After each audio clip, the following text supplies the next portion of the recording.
11 বছর পর 10 ডিসেম্বর থেকে শুরু হচ্ছে চতুর্থ অর্থনৈতিক শুমারি 2024। চলবে 26শে ডিসেম্বর পর্যন্ত। 1,40,000 ট্যাব নিয়ে এই কাজে অংশ নেবে 95,000 গণনাকারী, যারা দেশের 1,22 লাখ ছোট বড় প্রতিষ্ঠানের সার্বিক আর্থিক তথ্য 70টি প্রশ্নের মাধ্যমে জরিপ করবে। এই কাজে পুরো দেশকে 2600 জোনে ভাগ করেছে বিবিএস, আর প্রকল্প ব্যয় ধরা হয়েছে 579 কোটি টাকা। অনুপ অধিকারী তরুণ জানাচ্ছেন বিস্তারিত। গেল 10 বছরে দেশের আর্থিক খাতের কাঠামোগত পরিবর্তন নিরূপণে 10 ডিসেম্বর থেকে শুরু হচ্ছে অর্থনৈতিক শুমারি 2024, যেখানে বাংলাদেশ পরিসংখ্যান ব্যুরো এবারের স্লোগান নির্ধারণ করেছে, অর্থনৈতিক শুমারির তথ্য দিন, নতুন বাংলাদেশ বিনির্মাণে অংশ নিন।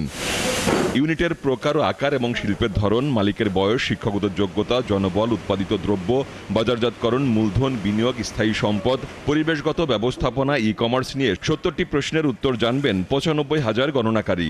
যে তথ্য সংগ্রহ করা হবে 1,40,000 ট্যাবের মাধ্যমে। এই ট্যাবগুলো জনশুমারিতে আমাদের 4 লক্ষ ট্যাব কেনা হয়েছিল। আমরা 2022 সালে জনশুমারি যখন হয়েছে তখন আমাদের এই ট্যাবটা কেনা হয়েছে।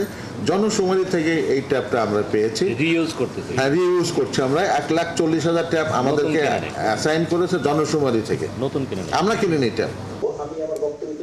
আগারগাঁয়ে বিবিএস অডিটোরিয়ামে আয়োজিত সংবাদ সম্মেলনে পরিসংখ্যান ও তথ্য ব্যবস্থাপনা বিভাগের সচিব বলেন, এবার অর্থনৈতিক শুমারি হবে সম্পূর্ণ পেপারলেস, সুতরাং শুমারিতে কারো হস্তক্ষেপ করার কোনো সুযোগ থাকবে না। এখানে আগে যেটা আমরা ছাত্র অবস্থায় দেখতাম যে কোনো শুমারি বস্তা পেপার, এবার কিন্তু পেপারলেস হচ্ছে এবং এখানে কারো ইন্টারফারেন্সের সুযোগ নেই। বাইরে থেকে অনেক সময় যেটা আমরা সবসময় শুনি যে বিবিএস বানাইছে দেয় বা কিছু একটা দেয়, নেগেটিভ একটা ইমপ্রেশন আছে। তথ্য সংগ্রহ করতে ফ্যাক্টরিতে গণনাকারীদের প্রবেশ করাটা অবশ্য চ্যালেঞ্জ হিসেবে দেখছে বিবিএস। সেক্ষেত্রে গণমাধ্যমের সহযোগিতা চাইল সরকারি সংস্থাটি। তারা যাতে ঢুকতে পারে, প্রবেশাধিকার পায়, এই বিষয়টা যদি আপনারা একটু ইতিবাচকভাবে একটু লেখেন তাহলে এটা আমাদের জন্য সহায়ক হবে। অনুপ অধিকারী তরুণ, 71, ঢাকা।